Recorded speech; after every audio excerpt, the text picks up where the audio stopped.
Boa noite a todos, é um enorme prazer para mim estar aqui hoje à noite em Porto Alegre, hoje é 10 de junho, por conta da celebração dos 25 anos do Plano Real, que acontecerá, na verdade, no dia 1º de julho. Estou aqui no Instituto Ling, a convite do Instituto de Estudos Empresariais, para um jantar-debate com os associados sobre o Plano Real, os seus 25 anos, o que significa, lições para o Brasil de hoje. A ideia é falar em conexão com os 25 anos do Plano Real. Como muitos de vocês sabem, eu fui presidente do BNDES, depois presidente do Banco Central, ali nos primórdios do Plano Real.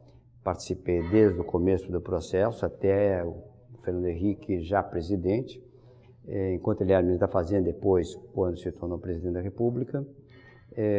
Para mim, uma enorme satisfação poder comemorar isso. Nós, no Brasil, estamos hoje com uma autoestima até baixa, diante de tantas dificuldades e revés, mas é um caso que merece ser celebrado.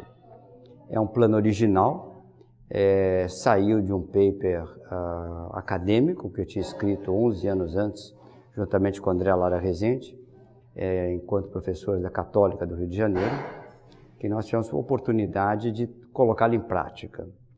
O sucesso dele se deve a inúmeros fatores. Primeiro, havia uma demanda por estabilização, o povo queria estabilização, tanto é que no paper se fala em fazer uma transição com a moeda virtual, que depois foi chamada de URV, no paper era chamada de URTN pro rata dia. Quem viveu na época dos anos 80 entende bem do que se trata. Foi rebatizada no Plano Real como URV.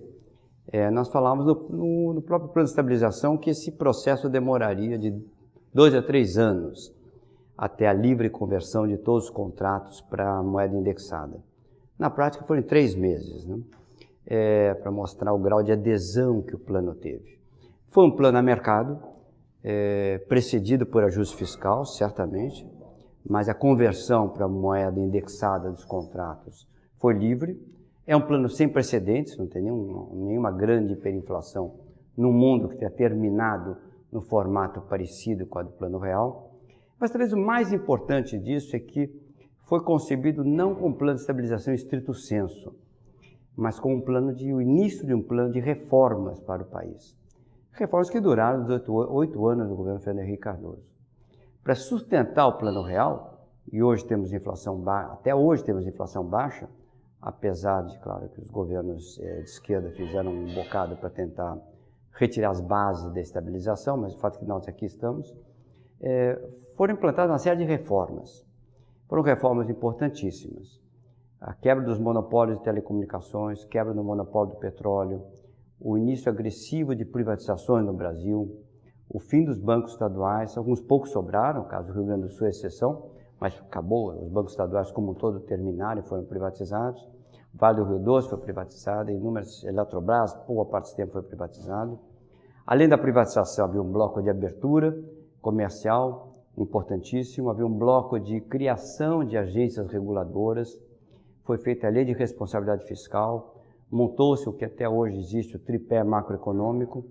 Existe em parte, porque o tripé envolve câmbio flutuante, sistema de metas de inflação e superávit orçamentário. O governo Fernando Henrique terminou com superávit de 2,5%. Hoje estamos com quase a imagem especular disso, um déficit de 2%, né? Infelizmente. O nosso tripé hoje está um pouco manco. Mas foram reformas pensadas para tornar o Brasil uma economia mais competitiva, mais aberta, mais capitalista. E o interessante é como essas reformas foram aceitas pela população. Foi difícil. O Fernando Henrique teve um papel fundamental nesse processo, porque as reformas todas passaram pelo Congresso. Ele não adotou uma atitude olímpica de distanciamento, ele, pelo contrário, se engajou em cada uma dessas reformas, na aprovação do Plano Real. O Fernando Henrique assistiu todos os debates da equipe econômica sobre como lançar o plano, que deve ter sido para ele extremamente tedioso, porque conversa técnica de economistas, imagino. Mas o fato é que quando o Plano Real começou, e começou com ajuste fiscal, chamado de Fundo Social de Emergência, que era uma grande desvinculação orçamentária para poder fazer cortes no orçamento. O nome era um pouco malandro, porque não era nem fundo, nem social, nem de emergência, mas assim ficou batizado. Foi aprovado pelo Congresso, porque ele sabia negociar, ele sabia o que era importante, o que não era, qual meta podia ser feita. Ele próprio teve esse papel. Quem o sucedeu foi o ministro Recupero, também teve um papel importante, assim como no finalzinho dos últimos 2 meses o ministro Ciro Gomes. Mas o fato é que a Fernando Henrique foi presença fundamental. Muitas vezes a gente tem ideia de que, no fundo, é um lance de genialidade da dupla Larida, né, Pércio e André, que fizeram o paper inicial. O ponto é o seguinte, escrever paper é difícil em si, ter boa ideia é difícil em si, não estou restando mérito meu nem do André, mas o ponto é o seguinte, primeiro quem muda o país é um time de pessoas, não é coisa para um indivíduo. Nós todos, esse time de pessoas foi organizado em torno do ministro Fernando Henrique, eram pessoas predominantemente vindas da Católica do Rio de Janeiro, então eram pessoas que já tinham trabalhado juntas, se conheciam da vida acadêmica, professores, alunos, tem vários professores, Pedro Malan, Gustavo Baixa, o André Lara, eu mesmo e tantos outros. Tinha a primeira geração de alunos, tinha o Gustavo Franco, Armínio Fraga, Helena Landau e tantos outros. Era um grupo bastante coeso, com laços pessoais de confiança. Isso faz muita diferença. O capital humano estava lá, era um capital humano com um laço de confiança prévio. Mas encontrou um respaldo político extraordinário, que é o ministro da Fazenda disposto a bancar o programa, que não tinha precedente, disposto a convencer o presidente da República, que era o Itamar Franco, da necessidade de fazer o plano, que entendia que a estabilização monetária era só o primeiro passo, que para ser sustentado o Brasil precisava de reformas modernizantes, e que, no fundo, adotou para si mesmo essa responsabilidade de conduzir as reformas. Então, na verdade, foi uma conjunção de fatores muito peculiar. Você ter um time de pessoas que já se conhecem, ter as ideias corretas, ter o ministro da Fazenda disposto a bancar essas ideias. O ministro da Fazenda, que é político por natureza, ele era senador, ele conhecia o Senado, ele conhecia o funcionamento da Casa, e que foi capaz de convencer o presidente da República, que na época era o Itamar Franco. E quando ele próprio se tornou presidente da República, melhor ainda. Pedro Malan, naquela altura, foi presidente do Banco Central, ministro da Fazenda. Ele era presidente do Banco Central, sou ministro da Fazenda, eu era presidente do BNDES, passei a ser presidente do Banco Central. Mas o fato é que a responsabilidade política das negociações, etc., sempre foi diretamente dele, presidente da República, da articulação da base parlamentar, sem a qual as reformas não teriam acontecido.